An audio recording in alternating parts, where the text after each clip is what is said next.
겠습니다. 자, 오늘은 중요한 날입니다. 오늘 지금 미국 대선이 지금 개표 작업이 속속 진행되고 있습니다. 있어서 지금 거의 승리 윤곽이 조금 드러나고 있는 것 같습니다. 조금 전 뉴욕 타임즈가요, 트럼프의 승리 가능성이 95%다라는 예측을 발표했습니다. 트럼프의 승리 가능성이 95%. 그러니까 지금 보니까 펜실베니아 등 경합주들이 대부분 다 트럼프가 앞서가고 있는 것으로 드러나고 있습니다. 네. 개표하니까요. 아마 개표도 거의 마무리가 되어가는 국면 같은데, 뭐 이대로라면 지금 아마 트럼프 대통령은 본인의 승리를 예측을 하고 지금 판비치로 이동을 해서 아마 승리 연설을 할 것 같습니다. 잠시 뒤에 트럼프 전 대통령은 지금 판비치로 이동해서 트럼프 승리를 예측할 것 같은데, 지금 현재 노스캐롤라이나가 트럼프가 승리가 확정이 됐고요. 조지아도 아마 트럼프의 승리로 끝나는 것 같습니다. 네, 조지아주가 뭐 그 개표율이 90%가 넘었더라고요. 네. 펜실베니아도 지금 트럼프가 원래는 해리스가 초반에는 앞서 나가는데 중반 이후에 역전이 되면서 지금 그러니까요. 이쪽도 아마 이제 트럼프의 승리로 가는 것 같고, 의외로 지금 막판에 네. 여러 가지 여론조사나 예측에서 해리스 후보가 좀 앞서가고 있다라고 했지만, 특히 이제 이 엑스폴 결과를 보면 네. 현 정권에 대한 이제 심판, 예. 이런 그 그게 욕구가 많았던 것 강하더라고요. 같아요. 예, 정권 심판.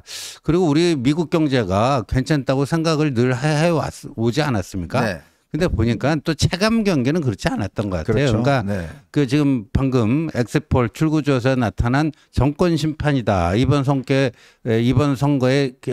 기본 성격은 정권 심판이다 한 것도 결국 그 체감 경기에 대한 불만이 나타난 게 아닌가 싶습니다. 그러니까 우리가 보면요, 역시 이 선거는 기본적으로 경제 문제, 그러니까 내 삶이 얼마나 지금 편안하고 이거 하고 있느냐, 네. 여기에가 가장 기본이에요. 뭐 어떤 전략을 쓰든지 간에 현재 있는 경제가 이게 좋지 않으면 이게 참 집권당이 이기기가 굉장히 어려운 구조입니다. 그렇죠. 예. 자, 여러 가지 뭐 선거 전략도 있겠지만, 그러나 현실에서의 삶이 팍팍하고 어려우면 아마 이 집권당을 외면하는 건데, 이번에도 보니까 한 50% 이상이 현 정권에 대한 이 경제에 대한 불만, 정권 심판을 해야 된다는 게 아마 많기 때문에 지금 여러 가지 예측 조사에서는 막판에 해리스가 좀 앞서는 것으로 나온 예측 조사 꽤 많이 있었는데, 정작 지금 표를 개표해 보니까 트럼프 대통령이 지금 있다. 예. 그다음 조지아도 지금 예, 이겼다고 끝났네요. 나오거든요. 조지아주 7개 중에 이제 노스캐롤라이나에 이어서 조지아주도 확보가 된 거고, 나머지 이제 5개도 펜실베니아가 이기면 뭐 다 끝나는 걸로. 그렇게 나머지 보여집니다. 5개도 지금 현재 다 리드하고 있으니까 사실상 네. 확정적이라고 봐야죠. 네. 어쨌건 참 트럼프가 경제 문제를 좀 파고들어서 네. 유권자들의 마음을 상당히 잡았지 않는가. 특히 지금 미국이요, 이민자들, 난민들 뭐 이 문제로 굉장히 아마 그 내부적으로 어렵고, 네. 저번에 저희가 송이달 교수를 한번 초청해서 그 한번 책자를 소개를 해드렸는데, 그 책에도 보면 송 교수도 분석을 했지만 지금 미국이 이 내부적인 경제, 그러니까 그동안 보면 민주당 정권이 그러니까 해외에 뭐 외국의 국제 문제, 또 PC주의라고 해서 정치적 올바름주의, 네. 뭐 이런 것 때문에 내부적인 지금 경제를 챙기지 못했다. 네. 이런 것들이 아마 현 정권에 대한 어떤 비판적인 여론이 꽤 높았던 것 같습니다. 그렇습니다. 자, 그러다 보니 지금 결론적으로 보면 의외로 지금 트럼프가 낙승을 하는 그런 상황으로 아마 접어드는 것 같습니다. 예. 지난번에 그 트럼프가 이길 때는 사실은 처음에는 트럼프가 이긴다고 그랬다가 결론적으로는 바이든이 역전을 했지 않습니까? 그렇죠. 예. 근데 지금을 보면 글쎄요, 뭐 저희가 이제 그 내부 구체적인 어떤 개표 상황은 알 수는 없지만, 지금 보도되는 바들을 보면 거의 뭐 90% 이상이 지금 개표가 됐기 때문에 아마 트럼프 대통령의 어떤 승리 가능성, 뭐 이것이 지금 상당히 높게 지금 전망들 하고 있습니다. 그러니까 뉴욕 타임즈도 보니까 거의 95%가 일단 승리를 할 것 같다. 특히 경합주가 전체가 다 지금 상당히 이 트럼프가 앞서가고 있는 그렇죠. 그런 결과가 나오고 있는 것 지금대로 같아요. 가면 경합주 7곳을 다 석권을 할 것 같습니다. 그리고 네. 이제 아까 이제 경제 문제도 있지만 역시 또 미국이 백인 유권자가 전체 유권자의 이제 한 3분의 2 정도 되더라고요. 네.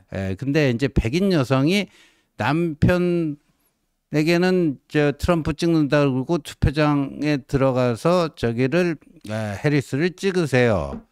예, 뭐 그게 상당히 변수가 될 거다 했는데 그 벽을 넘어서지는 못한 것 같습니다. 네, 그러니까 글쎄요. 오바마는 흑인 남성이었는데 해리스는 흑인 여성이지 않습니까? 네, 네. 여성이 한 번도 된 적이 없어요. 미국에. 네, 맞아요. 근데 거기다가 흑인 여성이다. 네. 그리고 실제 보면요, 미국에서도 그 참정권의 역사를 보면요, 네. 백인 남성 중에 일정한 부를 가진 사람만이 이제 참정권을 갖기 시작해갖고 점점 이제 단계적으로 참정권이 확대되지 않습니까? 네, 네. 여기서 이제 퀴즈를 하나 내면은 그러면 백인 여성과 흑인 남성 중에 누가 먼저 참정권을 얻었겠는가? 네. 흑인 아, 남성이죠. 흑인 남성이었어요. 네. 참 그런 거 보면 미국도 아직까지 네. 그런 흐름이 좀 전혀 무시할 수는 없는 요인인 것 같습니다. 네. 어쨌건 뭐 트럼프가 되면 우리 이제 한반도 문제 여러 가지 어떤 변수는 있겠지만 그러나 또 이게 선거 운동 때의 캠페인하고 네. 실제로 집권했을 때하고는 좀 다르게 나타나는 게 이미 우리가 트럼프 1기 때 그렇죠. 우리가 경험을 해왔지 않습니까? 그러니까 이런 것들을 우리가 대비를 해서 잘 대응을 해야 될 것 같습니다. 또 한편으로 보면 우리에게는 또 기회일 수도 있습니다. 네. 우리 안보와 관련돼서는 오히려 우리의 핵무장이라든지 이런 것에 대해서 사실은 좀 기회로 여부를 할 수가 있고 지금 그래서 뭐 비트코인이나 이런 게 지금 뭐 엄청나게 올랐던 모양이에요. 그렇죠. 그리고 우크라이나 전쟁에 대한 이제 종전 뭐이라든지 중동전 문제라든지 뭐 이런 것도 상당히 지금 변수가 될 것 같은데 우리 기업들에게는 일단 상당한 외적인 압박이 있을 것 같습니다. 특히 뭐 트럼프가 아무래도 자국 이기주의가 일단 높으니까요. 반도체라든지 자동차라든지 뭐 이런 것들에 대해서 아마 굉장히 일단 자국 중심적으로 많이 할 것 같은 그런 가능성이 있습니다. 네, 그렇습니다. 네. 아마 뭐 대통령실도 준비를 하겠지만 각 기업들이나 이런 것도 상당히 지금 이런 것들을 좀 미리미리 대비를 해야 될 것 같은데요. 특히 이번에 우리 선거에서 뉴저지주의 앤디 김 한국계로서는 처음으로 상원의원에 당선이 됐습니다. 앤디 김 아마 여러분 앤디 김 하면 민주당 소속인데요. 아마 지난 이제 대선 끝나고 난 다음에 그때 앤디 김이 유명해진 게 의사당의 난입 사태가 있었잖아요. 그랬죠. 근데 앤디 김이 그때 하원 의원이었어요. 네. 근데 앤디 김이 그 의사당에서 묵묵하게 청소하는 그 모습이 그때 이제 언론에 보도가 되면서 꽤 유명세를 탔습니다. 그리고 뭐 꽤 아마 5살 때 이민을 가서 미국에서 꽤 아마 잘 자라고 또 중요한 뭐 백악관 보좌관도 하고 뭐 이렇게 많은 경력을 쌓아서 이번에 처음으로 우리가 그동안 그 김창준 의원이 이제 하원 의원이었는데 상원은 이번이 처음입니다. 네, 상원은 처음입니다. 그 뉴저지가 우리 또 그 미국 교포들이 많이 또 사는 곳이에요. 저기. 네, 예, 보시면 그때 이렇게 묵묵하게 쓰레기 줍는 이런 장면들이 아마 그때 꽤 저거 할 것 같은데 아마 이제 앤디 김 같은 경우는 상원 들어갔기 때문에 특히 이제 아마 유저주 같은 경우는 우리 교민들이 많이 사시는 곳이지 않습니까? 네. 사실상 뭐 한국으로 만들어 버리면 어떨까라는 생각이. 야, 뉴저지 주에 제가 뭐 한 10여 년 전에 갔을 때 거기 찜질방 갔는데요. 네. 한국 찜질방보다 더 좋더라고요. 네. 거기는 가면 한국말 안 써도 돼요. 그러니까. 영어 안 써도 돼요. 돼요. 정말. 그냥 한국말 해도 다 통하고 뭐 하여튼 맛있는 집도 많고 그렇습니다. 오히려 한국보다 더 맛있는 한식들이 많습니다. 자, 이 북한군이 지금 우크라이나전에 참가하고 있는 이 사진을 처음으로 이게 지금 찍은 사진이 지금 공개가 됐습니다. 쿠르스크에서 훈련하는 북한군을 우크라이나 기자가 영상을 최초로 찍었다고 그래요. 한 7초 분량의 영상인데 지금 러시아 교관으로부터 이 훈련을 받는 또 이렇게 GMS 훈련을 받는 이 북한군들의 모습이 처음으로 지금 찍혔습니다. 그래서 실제로 이 우크라이나 이 전장에 북한군이 실제로 이제 지금 파견이 돼서 전쟁을 하고 있다라는 모습이 지금 아마 이제 공개가 되어. 저 보시면 알겠지만 저 북한군들이 이제 러시아군으로부터 뭔가 지시를 받고 있는 듯한 그 모습들이 아마 그러네요. 비춰지고 있습니다. 예. 지금 아마 저게 이제 파병을 공식적으로 확인해 주는 그런 영상이 될 것 같습니다. 네. 자, 그런데요. 오늘 아침에 전 잘 몰랐는데 무슨 국민의힘 당원 게시판에 한동훈이라는 사람 뭐 이걸 저걸 이름을 달고 예. 뭔가 이 김건희 여사와 이거에 대해서 지금 그 욕설 같은 거를 작성했다. 예. 이게 뭐라고 하냐면 국민의힘 당원 게시판에 뭐 한동훈이라는 이름으로 작성이 돼 있다는데 건의는 개목줄 채워서 가둬놔야 돼. 그다음에 뭐 이런 것들 글이 쓰여져 있다는 거예요. 네. 자, 이러다 보니까 이거를 지금 일부 유튜버들이나 이런 사람들이 네.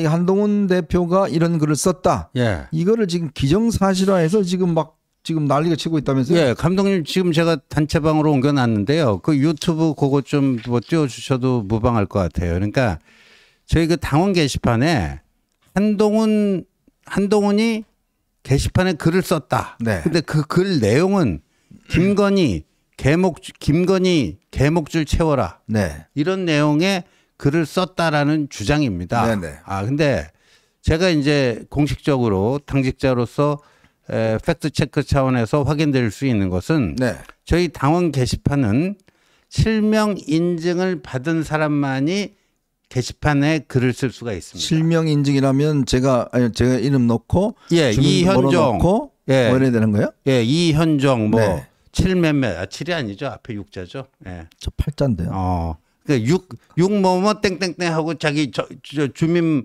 번호 넣고 네네. 실명 인증 받아서 써야 돼요. 근데 그 저희 당에 실명 인증을 받은 한동훈이 8명이 있어요. 8명 있다고요? 예, 8명이 있어요. 어떻게 8명이 되지? 그러니까 뭐 한동훈이라는 이름이 많잖아요. 네네. 우리 어벤져스 여기 후원자 중에도 그래요, 한동훈 맞아. 그 분이 있잖아요. 네네네, 맞아요. 한동훈이라는 분이 네네네. 있잖아요. 우리 어벤져스 후원자 중에도. 그러니까 8명이 그 한동훈이란 실명으로 인정을 받은 거예요. 네. 그리고 한동훈 대표도 8명 중에 1명이지 않을까 싶은데 근데 어떤 8명 중에 어떤 한동훈이 김건희에게 개목줄 채우라고 썼는지 확인할 수가 없잖아요. 네, 그렇죠. 확인할 수가 없잖아요. 그러니까 그거는 운영자는 확인할 수 있어요. 할 수 있겠네요. 그렇죠. 운영자는 네. 당 게시판 운영자는 확인할 수 있지만 운영자 이외에는 확인할 길이 없어요. 그리고 저도 그 한동훈이 이 한동훈이냐, 네. 한동훈 대표가 저거를 쓴 한동훈이냐 네. 하는 거는 저는 알지만 개인정보 차원에서 제가 뭐 굳이 얘기하는 것도 부적절해요. 네네. 예.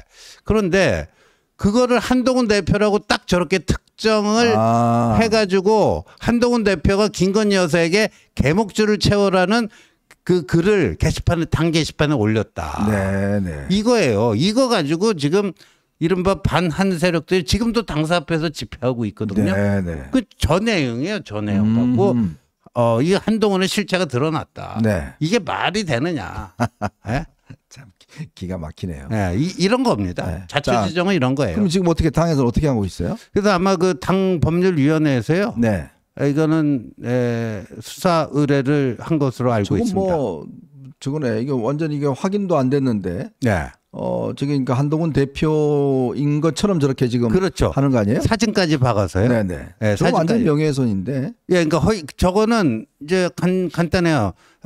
무슨 전자통신 뭐 통신망 네. 상의 그 허위사실 유포 명예훼손인 거죠. 네. 예. 네. 하여튼 지금 보니까 이제 일제히 소위 이제 반한 인사들이 이걸 가지고 지금 난리를 치는 것 같습니다. 네. 저희가 여러분 잘 아시겠지만 한동훈 대표가 이런 글을 쓸 리도 없을 뿐더러 네. 그래서 하여튼 빨리 이거 수사 요청을 해서 진상을 좀 밝혀야 되겠네요. 그러네요. 이게 저런 식으로 지금 저걸 이야기를 한다는 게 제가 볼 땐 글쎄 아마 이번에 된통 걸린 것 같습니다. 보면 저는 가짜 뉴스 아마 확인해 보면 알겠습니다. 제가 추정한 건데 가짜 뉴스 이미 거의 확실한 것 같습니다. 하여튼 어쨌거나 법적으로 이제 책임질 분을 책임져야겠죠. 그럼요. 네. 네. 자, 어쨌든 그런 소동이 아침에 좀 있었습니다. 지금도 저걸 가지고 마치 사실인 양 당사 앞에서 지금 그냥 집회를 하고 있는 고래고래 네. 그냥 목다는 소리로. 예. 지금 제가 요즘요. 네. 오늘도 사실은 당사에 안 가고 재택근무를 하다 왔습니다. 그래요? 왜냐하면 이 업무가 안 될 정도예요. 이야. 네, 업무가 이 최근에는 또 좌파 단체들이 많이 몰려왔어요. 네네. 처음에는 우파 쪽에서 이제 한동훈 반대 뭐 이런 사람들이 뭐 그 한 개인 아니면 뭐 3, 4인 조를 짜갖고 와서 했는데 네. 뭐 이제는 막 그 오늘 거기는 막 수백 명 지금 와 있는 것 같아요. 당사 앞에는 뭐 그런 것도 늘어나고 그 다음에 이제 그 탄핵 뭐 이거 하다 보니까 좌파 쪽이 요새 부쩍 많이 와요. 그래서 네. 거의 그 업무 시간에는 계속 그 소음을 듣고 있어야 되고 업무 자체가 사실상 불가능한 상태예요. 네. 네. 참 기가 막히네요. 뭐 귀에다 뭐 꽂고 하든지 뭐 헤드폰을 끼고 글쎄요. 하든지 뭐 그렇게 네. 업무를 해야 되겠네요. 참 기가 막힙니다. 자, 어쨌거나 지금 미국 대선이 이제 트럼프 대통령 시대가 곧 열릴 가능성이 상당히 높을 것 같습니다. 이 트럼프 2기가 시작이 될 것 같습니다.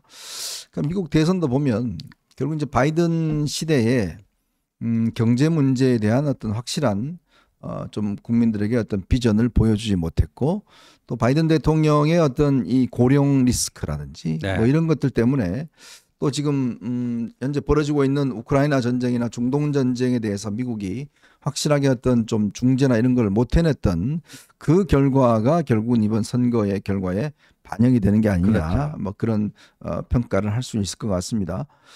이게 우리가 참 여러 가지 배울 점들이 꽤 있는 것 같습니다. 과연 앞으로 남아 있는 3년 뒤에 있는 이 대선에서 이 정권 재창출하기 위해서는 뭘 해야 될지 어떤 걸 해야 될지를 아마 이번 미국 대선에서 우리가 네, 보고 있는 게 교훈을 얻어야 아닌가 됩니다. 싶습니다.